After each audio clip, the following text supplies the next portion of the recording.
Welcome to the final session of your 6-week running program. We'll be focusing on strength endurance. So the idea here is to find a set of stairs or a steep incline that you can focus on doing repeated efforts and intervals. Of course, the intensity will be increased.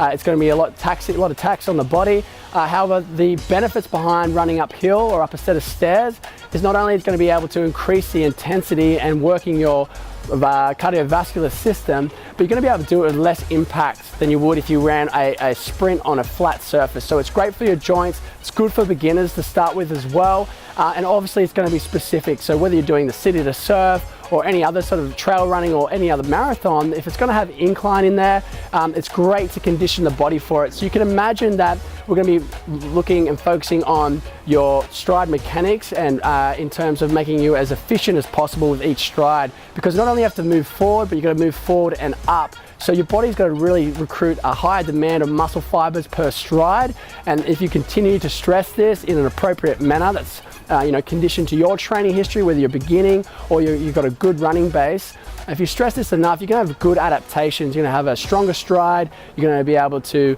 increase your running arm movement, exaggerate that, which is all going to help that biomechanics of running. So there's plenty of benefits besides the intense anaerobic lactate threshold adaptations that you also get.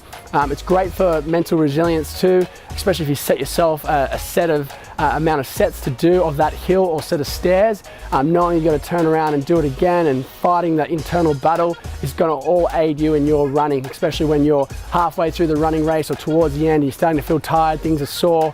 You've got that mental resilience that you've been putting into your training. So whether it's a heartbreak hill, as you ascend up the hill, you're already 8 kilometers deep into City2Surf. You want to make sure that you've got that endurance. You're not going to tax yourself by the time you get to the top. You don't want those shaky giraffe baby legs, for the following of the event. So my suggestion here is to make sure it's tangible. Understand that if you are going to start, set a goal. Maybe begin with 5 sets of your set of stairs or your hill, and have a turnaround time. So for me, on these set of stairs, what I like to do is I start at the bottom, I give myself 3 minutes to run up. To get to the very top takes me around 55 seconds. Then I'll take a minute to come back down. So I'm jogging back down, trying to focus on my recovery. I get to the bottom with an additional 1 minute to sort of get my heart rate back down and shake it out of my legs to prepare for another effort. I maintain that same stress, that same cadence all the way to the top, and repeat for 10 rounds. I started at 5, I've gone to 10, I've worked all the way to 20 sets when I was more conditioned, and that way it translated into my running and my racing. And depending on what you're focusing on, if you're focusing on purely just power, you could just find a set of stairs or a hill and simply do a 10 to 15 second sprint and walk it down, recover, repeat again. If you're looking at completing an event that's longer, potentially there's longer hills, then you're going to look at doing longer efforts. So the intensity doesn't have to be as hard as a full-out sprint, but the intensity will still be there because you are going uphill for longer periods of time. There's plenty of races out there where hiking, walking with purpose is your only alternative.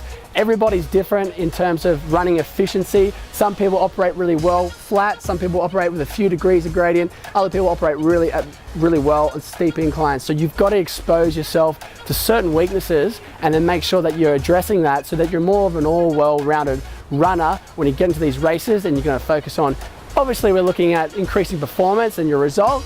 But if you expose yourself to different stimuluses, you're going to bulletproof yourself. So if you ever get into a race or any sort of activity and you've got certain stresses happening, you've done it before, your body's accustomed to it. So I really do suggest, just like your speed training, have a great warm-up before starting your intervals. Whether you do a run before you get to your location, or you just do some slow strides, purposeful movement before starting your sprint session up the stairs. That way you're not going to pull a hamstring, tear Achilles or calf. You don't need that during your training event. Okay, 6 weeks of training, there's enough tax on the body. The last thing we want to do is be disciplined, do the training and injure yourself before the event. So find a set of stairs or a hill and get into it.